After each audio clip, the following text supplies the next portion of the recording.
Historia eclesiástica por Eusebio de Cesarea. Libro segundo. Obras de Filón que han sido conservadas hasta nosotros. Capítulo 18, versículo 1. Bien conocedor de la lengua, de mente despierta, magnífico y elevado en la contemplación de las divinas escrituras, Filón compuso un comentario hábil y multiforme de las santas palabras. En primer lugar, trató en orden consecutivo los problemas del Génesis, en los libros que tituló Alegorías de las leyes sagradas, y luego hasta cierto punto hizo concordar y anuló capítulos dudosos de las escrituras en las obras que tituló Problemas y soluciones sobre el Génesis y sobre el Éxodo, respectivamente. Versículo 2. Además tiene otros tratados sobre algunos problemas estudiados individualmente, por ejemplo, 2 obras sobre la agricultura y otras 2 sobre la embriaguez, y otras con varios títulos apropiados como sobre las cosas que el sobrio entendimiento desea y repudia, sobre la confusión de las lenguas, sobre la fuga y la invención, sobre la agrupación para la instrucción, sobre quién es el heredero de las cosas divinas, sobre la división en partes iguales y opuestas, y sobre las 3 virtudes que Moisés describió junto con otras. Versículo 3. Hay que añadir sobre los cambios de nombre y el porqué de esos cambios, en la que se dice que había integrado los libros 1 y 2 sobre los testamentos. 4. También es autor de la obra sobre la migración y la vida del sabio perfecto, de acuerdo con la justicia, o sobre las leyes no escritas. También sobre los gigantes o sobre la inmortalidad de Dios, y los libros 1 al 4 de acerca de cómo, según Moisés, Dios envía los sueños. Así pues, estas son las obras de Filón sobre el Génesis que han llegado hasta nosotros. Versículo 5. No obstante, sobre el Éxodo conocemos las siguientes: Problemas y soluciones 1 y 5, sobre el tabernáculo, sobre los 10 mandamientos, sobre las leyes que especialmente se refieren a los principales capítulos de los 10 mandamientos, 1 y 5 sobre los animales, de los sacrificios y tipos de sacrificios, sobre la recompensa de los buenos y los castigos y maldiciones de los malvados que se encuentran en la ley. Versículo 6. Además de estas obras, se cree que son suyas otras referidas a un solo libro, como sobre la providencia, la obra que escribió sobre los judíos, el político, Alejandro, o sobre la razón que tienen los animales irracionales, y también de cómo es esclavo todo hombre maligno al que le sigue, de cómo es libre todo hombre bueno. Versículo 7. Posteriormente compuso sobre la vida contemplativa o suplicantes, la cual hemos citado cuando describíamos la vida de los hombres apostólicos, y también se creen suyas las interpretaciones de los nombres hebreos que se encuentran en la ley y los profetas. Versículo 8. Así pues, Filón llegó a Roma en tiempos de Cayo, y se cuenta que su obra, la tenaz Teofobia de Cayo, a la que por su habitual ironía tituló Sobre las virtudes, la leyó a todo el Senado romano en tiempo de Claudio, de modo que sus obras fueron admiradas hasta el punto de ser consideradas dignas de aparecer en las bibliotecas. Versículo 9. Por esas fechas, mientras Pablo se hallaba en su viaje desde Jerusalén, y alrededores hasta el Ilírico. Claudio expulsó a los judíos fuera de Roma, y Aquila y Priscila, junto con los demás judíos, descendieron a Asia, donde vivían con el apóstol Pablo, que fortalecía las iglesias de aquel lugar, las cuales él mismo había fundado recientemente. Esto nos lo enseña también las Sagradas Escrituras. Sufrimientos que sobrevinieron a los judíos de Jerusalén el día de la Pascua. Capítulo 19, versículo 1. Cuando aún ostentaba el mando Claudio, sucedió en la fiesta de la Pascua que surgió en Jerusalén una revuelta y un tumulto tan exagerado que solo de los judíos apiñados violentamente en las salidas del templo murieron 3000, pisoteados unos por otros, y la fiesta se convirtió en luto público para todo el pueblo y en dolor para cada familia. Capítulo 2. Luego Claudio nombró como rey de los judíos a Agripa, hijo de Herodes, y envió a Félix como gobernador de toda la región de Samaria, de Galilea e incluso de la llamada Perea.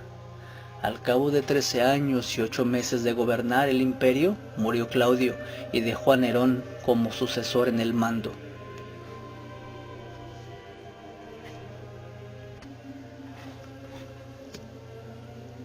Acerca de lo que sucedió en Jerusalén en tiempos de Nerón. Capítulo 20, versículo 1. En tiempos de Nerón, siendo Félix gobernador de Judea, cuenta Josefo en el libro 20 de sus antigüedades, que los sacerdotes se alzaron unos contra otros, y dice textualmente. Versículo 2. Pero se encendió una revuelta entre los sumos sacerdotes por un lado y los sacerdotes y dirigentes del pueblo de Jerusalén por el otro, y cada uno de ellos conforme una tropa de hombres de los más audaces y revolucionarios para sí mismo, y él era su jefe. Cuando se oponían, se injuriaban unos a otros y lanzaban piedras. No había absolutamente nadie para reprimirlo, sino que todo esto se realizaba libremente como en una ciudad sin gobierno. Versículo 3. Y la desvergüenza y el valor de los sumos sacerdotes llegó hasta tal extremo que se atrevieron a enviar esclavos a las eras para recoger los diezmos debidos a los sacerdotes. Incluso sucedió que se podía ver a los pobres sacerdotes muriendo de necesidad. De este modo la violencia de los revolucionarios dominaba toda justicia. Versículo 4. De nuevo el mismo escritor cuenta que por aquel tiempo apareció en Jerusalén un cierto tipo de bandidos que, según afirma, en pleno día y en el centro de la ciudad asesinaban a cualquier persona que encontraban. Versículo 5. Principalmente en los días de fiesta, mezclándose entre la multitud y llevando pequeñas dagas ocultas entre sus ropas, herían a sus adversarios. Cuando estos caían, los propios asesinos formaban parte de los que se indignaban y, debido a su apariencia de honradez manifiesta a todos, no los podían descubrir. Versículo 6. El primer asesinado por ellos fue el sumo sacerdote Jonatán, y tras él fueron matando a muchos más a diario. Con todo esto, el temor vino a ser más terrible que la desgracia, porque como en la guerra, todos esperaban la muerte a cada instante. Acerca del egipcio también mencionado en los Hechos de los Apóstoles. Capítulo 21, versículo 1. Después de lo anterior añade la siguiente información. El pseudoprofeta egipcio acarreó a los judíos mayores males que estos con una gran plaga. Efectivamente se presentó en aquella tierra un hechicero y se procuró la confianza de un profeta. Entonces reunió cerca de 3000 personas engañadas y las condujo desde el desierto hasta el monte llamado de los Olivos. desde donde atacaría Jerusalén y tomaría la guardia romana y el pueblo, usando como un tirano el grupo armado que se había unido a él. Versículo 2. No obstante, Félix anticipó su asalto oponiéndosele con los soldados romanos, y todo el pueblo colaboró en la defensa, de suerte que cuando se entabló el combate, el egipcio huyó con algunos pocos, pero la mayoría de los que le habían seguido murieron o fueron capturados. Versículo 3. Esto se halla en el libro segundo de las guerras de Josefo. Sin embargo, merece la pena conocer lo que se dice allí y también lo que se menciona en los Hechos de los Apóstoles acerca del egipcio, en el pasaje en el que, en tiempos de Félix, el tribunal preguntó a Pablo en Jerusalén, cuando una multitud de judíos se había alzado contra él: ¿no eres tú aquel egipcio que levantó una sedición antes de estos días y sacó al desierto los 4000 sicarios? Todo esto tuvo lugar en tiempos de Félix.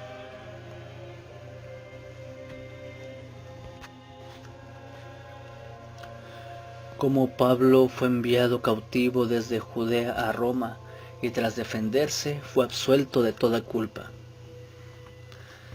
Capítulo 22, versículo 1. Nerón envió como sucesor de Félix a Festo, y bajo su mandato, Pablo. Tras sostener su causa, fue conducido cautivo a Roma. Estaba con él Aristarco, al que con razón en algún punto de su epístola llama compañero de prisiones. También Lucas, quien consignó por escrito los Hechos de los Apóstoles, termina su relato con esos sucesos mostrando que Pablo estuvo 2 años enteros en Roma sin opresión y allí predicaba la palabra de Dios libremente. Versículo 2. Según la tradición, el apóstol expuso entonces su defensa y de nuevo partió para seguir en su ministerio de la predicación. Pero cuando por segunda vez llegó a Roma, murió martirizado en tiempo del mismo emperador. Estando esta vez en sus prisiones, compuso la segunda epístola a Timoteo, en la que hace mención de su defensa y de su muy pronta muerte. Versículo 3. Considera su propio testimonio acerca de todo esto. En mi primera defensa ninguno estuvo a mi lado, sino que todos me desampararon. No les he tomado en cuenta, pero el Señor estuvo a mi lado y me dio fuerzas para que por mí fuese cumplida la predicación y que todos los gentiles oyesen. Así fui librado de la boca del león. Versículo 4. Con esto manifiesta claramente que la primera vez para que fuese cumplida su predicación fue librado de la boca del león, haciendo alusión, según parece, a Nerón y su crueldad. Sin embargo, no añade a continuación nada semejante a me librará de la boca del león, pues sentía en su corazón que su muerte estaba cerca.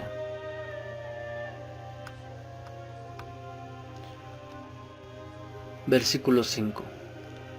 Por ello, fui librado de la boca del león, añade, el Señor me librará de toda obra mala y me preservará para su reino celestial, aludiendo hacia su propio martirio, y este hecho lo especifica un poco antes, cuando dice, porque yo ya estoy para ser sacrificado, y el tiempo de mi partida está cercano.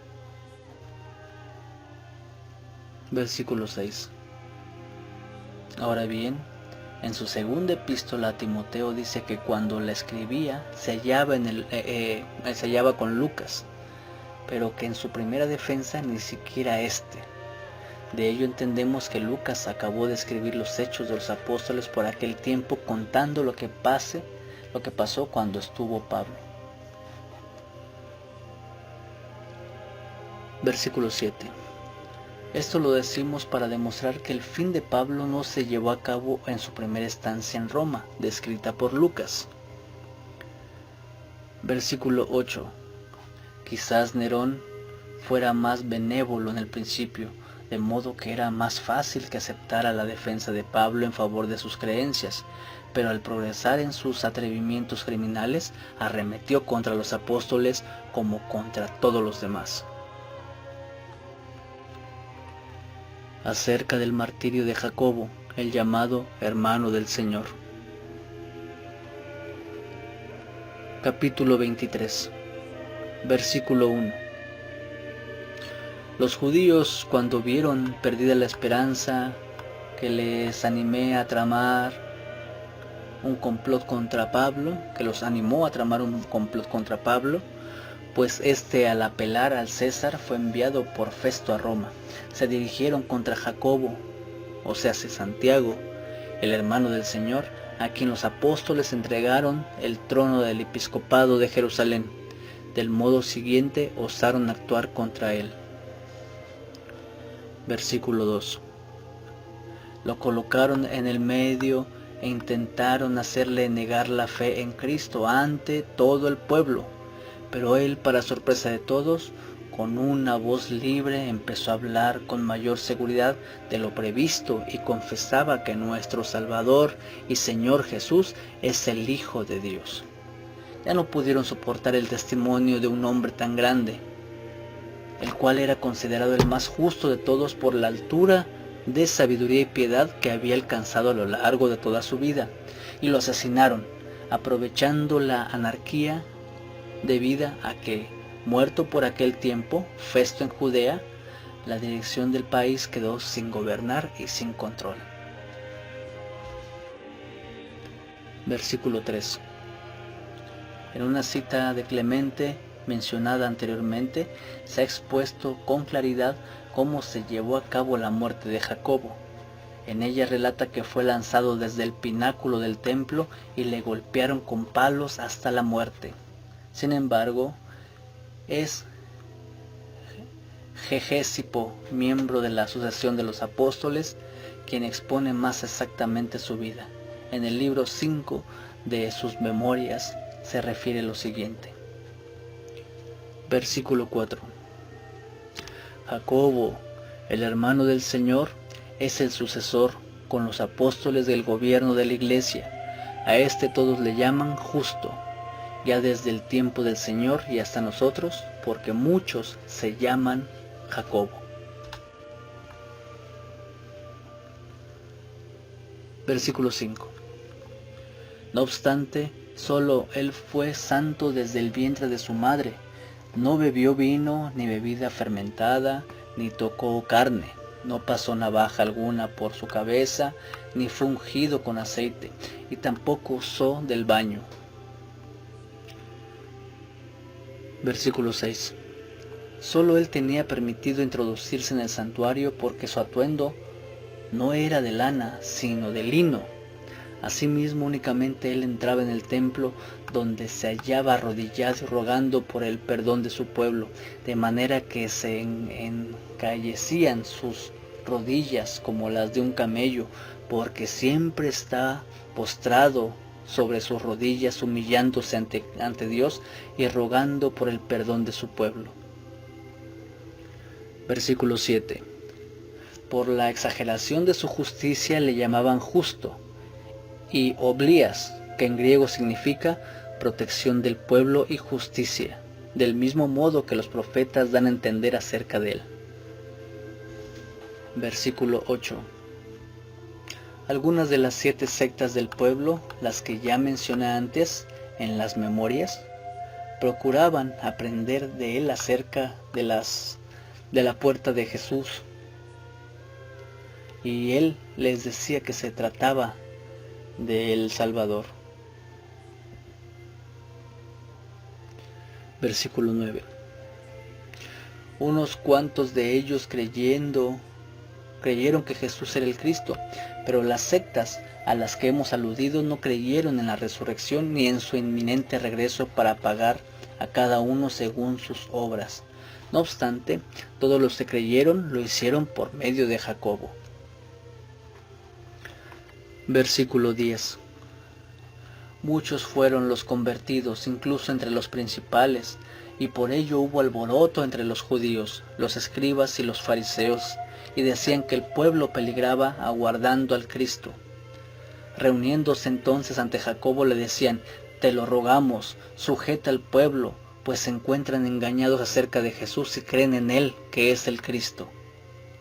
Te rogamos que aconsejes acerca de Jesús a cuantos acudan el día de la Pascua, pues todos te obedecemos, porque nosotros y todo el pueblo damos testimonio de que tú eres justo y no haces acepción de personas.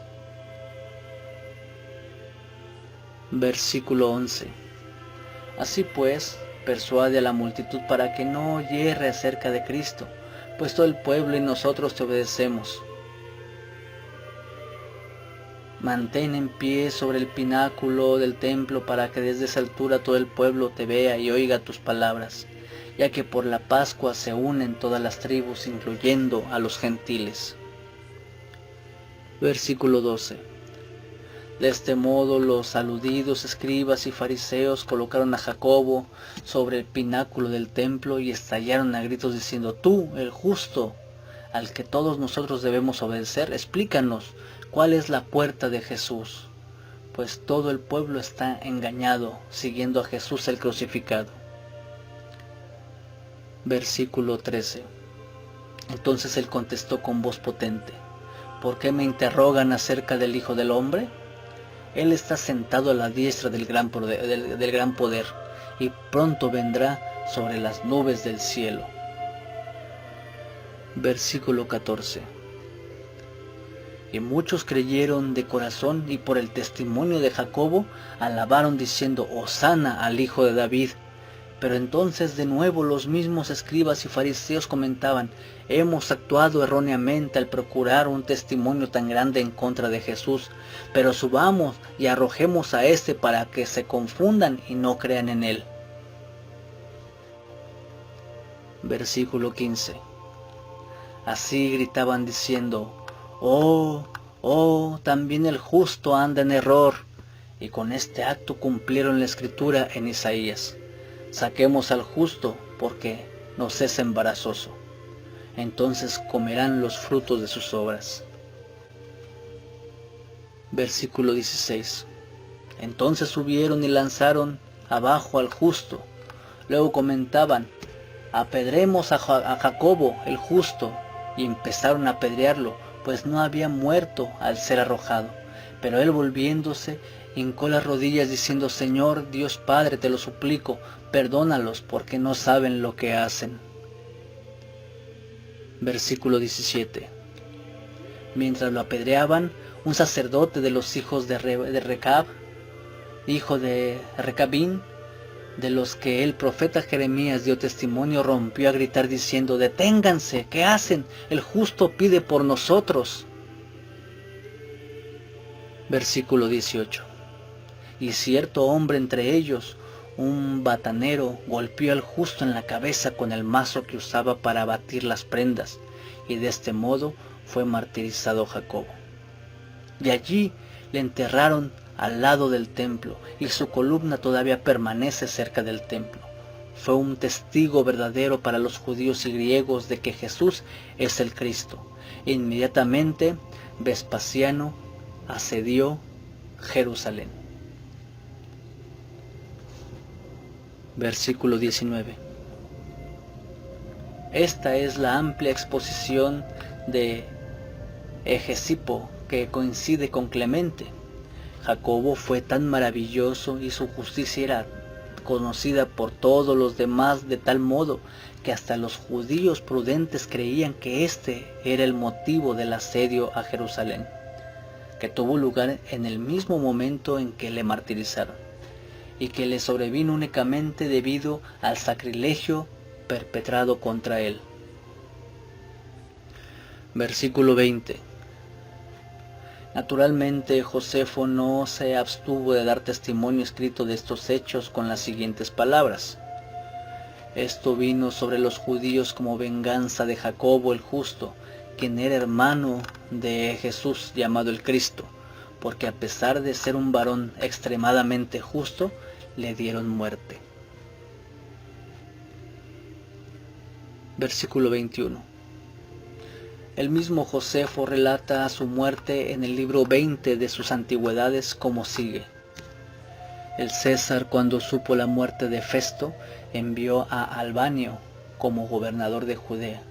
Mas Ananos el joven, el cual, como ya mencionamos, recibió el sumo sacerdocio, era extraordinariamente audaz y valeroso, y también pertenecía a la secta de los saduceos, los cuales son en los juicios los más severos de todos los judíos, de acuerdo con lo indicado con anterioridad. Versículo 22. Debido a su carácter, Ananos pensó tener una buena oportunidad cuando, habiendo muerto Festo, Albino aún estaba en camino, y así convocó una asamblea de jueces, y tras llevar a ella a Jacobo, el hermano de Jesús, el llamado Cristo, y a unos pocos más, les acusó de infringir la ley y los entregó con el propósito de que fueran apedreados. Versículo 23. Sin embargo, cuantos eran conocidos por ser los ciudadanos más honrados y los que con mayor exactitud observaban las leyes, se apresuraron por estos hechos y se pusieron en contacto secretamente con el rey, rogándole que escribiera a Ananos para que no llevara a cabo su propósito, pues no se había comportado rectamente ya desde el mismo principio. Algunos llegaron al extremo de ir al encuentro de Albino, que se hallaba en su viaje desde Alejandría, para comunicarle que Ananos no tenía ningún derecho a convocar ninguna asamblea sin su aprobación. Versículo 24.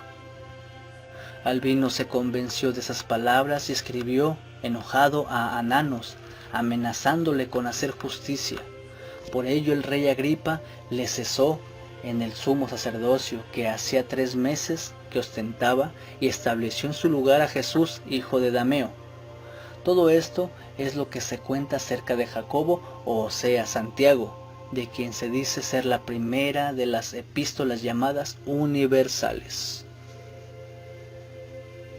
Versículo 25.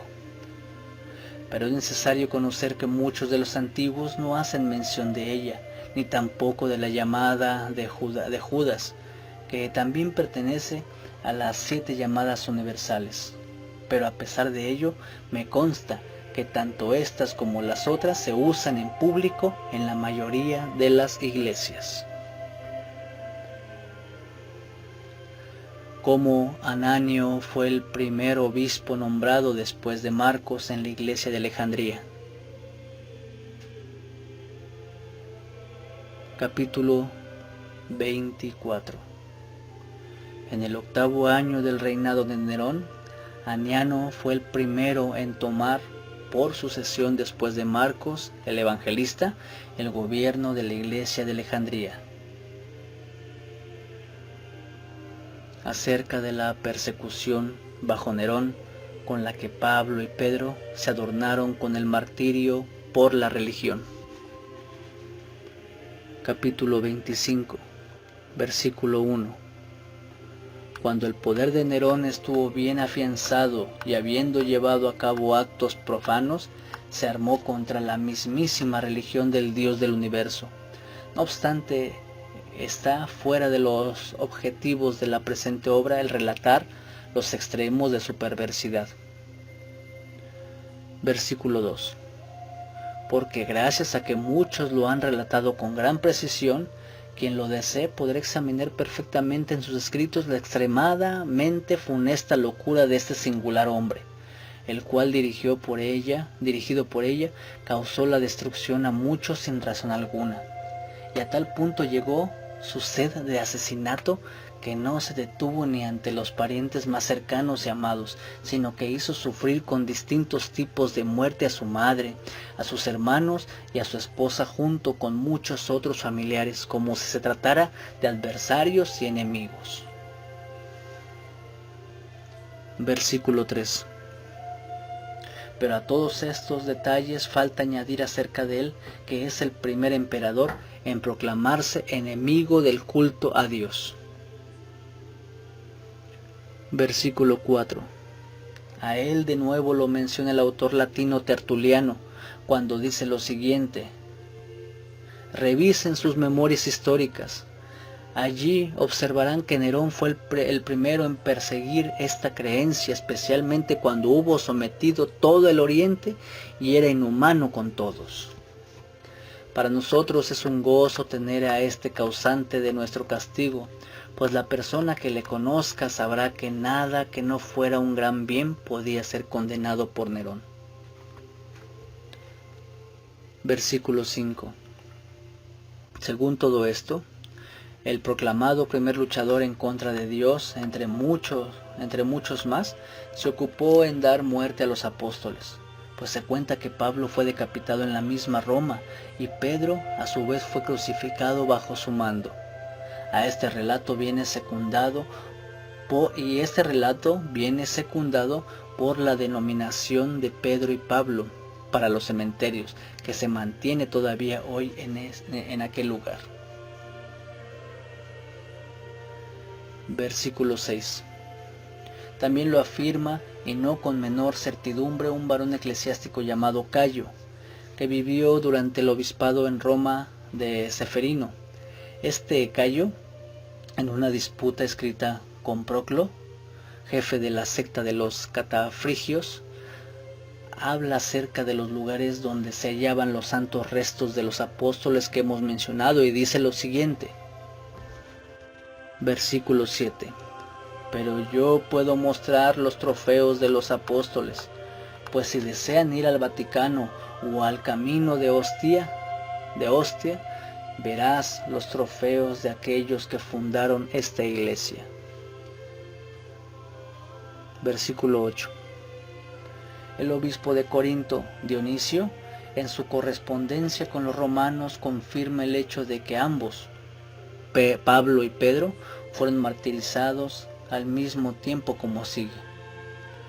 Ustedes también han unido mediante esta advertencia la obra plantada por Pedro y la que plantó Pablo, la de los romanos y la de los corintios, pues ambos, una vez que plantaron en nuestra Corinto, los dos nos instruyeron y tras enseñar en Italia en el mismo lugar, ambos fueron martirizados a la vez.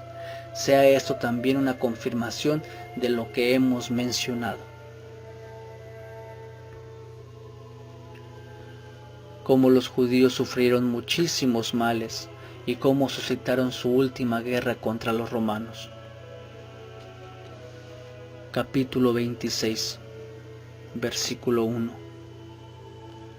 Josefo, cuando refiere con gran cantidad de detalles las desgracias que sobrevinieron a todo el pueblo judío, dice junto con muchas otras cosas que los más ilustres judíos, tras ser atormentados con los azotes, fueron crucificados por Floro en la propia Jerusalén. Añade también que Floro era gobernador de Judea cuando se inició nuevo de la guerra en el 12º año del imperio de Nerón. Versículo 2. A continuación dice que después de la revuelta de los judíos, una terrible confusión agobió a toda Siria. Todos los de esta raza eran ultrajados cruelmente por doquier por los mismos ciudadanos, como si fueran enemigos, de modo que se veían las ciudades llenas de cadáveres sin sepultura.